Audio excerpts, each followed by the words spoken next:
chien mondo japiny kik med hinyre. Mane kwayo mara. To MCAs wang'eyo ni pod ntiere moko manoramo kawuono mane wuoyo gi jofwambo giwacho ni pod gibiro dok kendo mondo giyud yo mar goli oko e ofis. In dinyis gi nang'o? Kata sani mwawuoyo ni MCA sani okalo motion moro kawuono odhiambo. Motion mokwongo gidwani mondo gidhi High Court, Court ma Siaya, mondo judge owachi ni an okonego bed ni abet e office mar sirkal, ni an unfit to hold public office. Mar ariyo, aneno motion digino wacho ni gidwaro ni mondo jo DCI, Director ma Criminal Investigation, otimna investigation kaluwore kod weche mege fertilizer kod kodhi mane giwacho ne a interfere kodo. Mar adek, motion margi wacho ni EACC, jo anti-corruption, mondo bi Siaya mondo ng'iye to ofisa kod kombena nene oger kod milion 18 to bende na otimore kamano kose. Aito kendo mbele kanyo giwacho ni digiher ni ofisa ma Siaya kikiena mondo koro adonji ofisa ma Siaya ka seche moko nonrogi dhi mbele. To kendo giwacho ni governor mondo manyena office moro abedie kikiena mana dhi ofisa ma Siaya. Mano wach mane giyiere kawuono. Mano wach ma giwacho kawuono.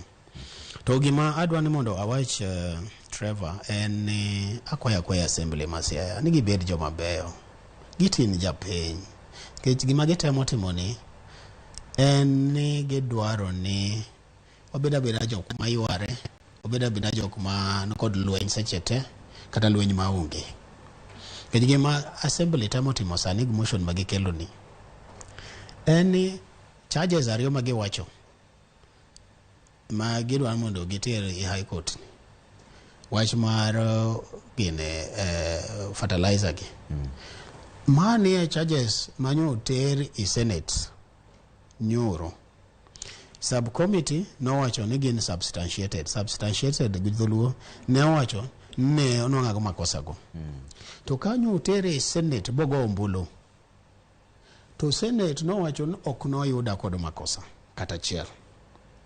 Koro okinyal subcommittee moro ma Senate cha en subcommittee ma Senate magima plenary owacho manyo wachi galamoro mar Senate moting'o ji senators 47.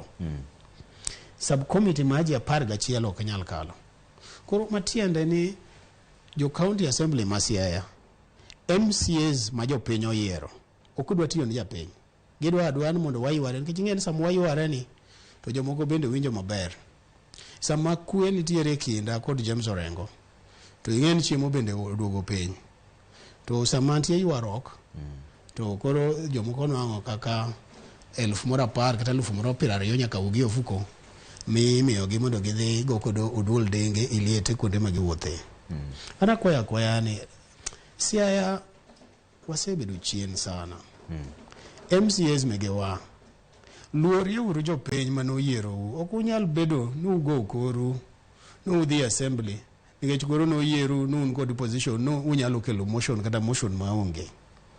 To adwaro bende ni mondo akwerge ni piny kod kuyo sana Siaya County giwe tugo i wach mar ofisa, nikech mokwongo gin ok ginyal decide, ok ginyal amua, ok ginyal ng'ado ni office mane mabetie, office mane makabedie. Mano gen tij assembly. Tij assembly onego bed ni ging'iyo ni wan watiyo gi pesa maber machal nade. Omiyo wach mar office kama gidhiye no gidhi kelo tulo Siaya ma onge tiende. To nikech japiny osin, kata mana ka japiny oseneno kaka jogi osechanda bosechandre koda Trevor, okelna charges ma onge manyo senator wito oko. Bisoneto wacho ni to kijana ma osebedo mana ka en ye monyiso mibadhi mancha timre. To koro kendo olokne ni kuomoro manyicho wacho gacha ni koro kendo en molokne ni koro en midwa ni mondo gure. ma senator wacho ni gigo onge. Ana kwaya tusahau yaliyopita, tugange yajayo. Tiende ni wawe mokalo mondo wang'i mbele mondo watin josiasa.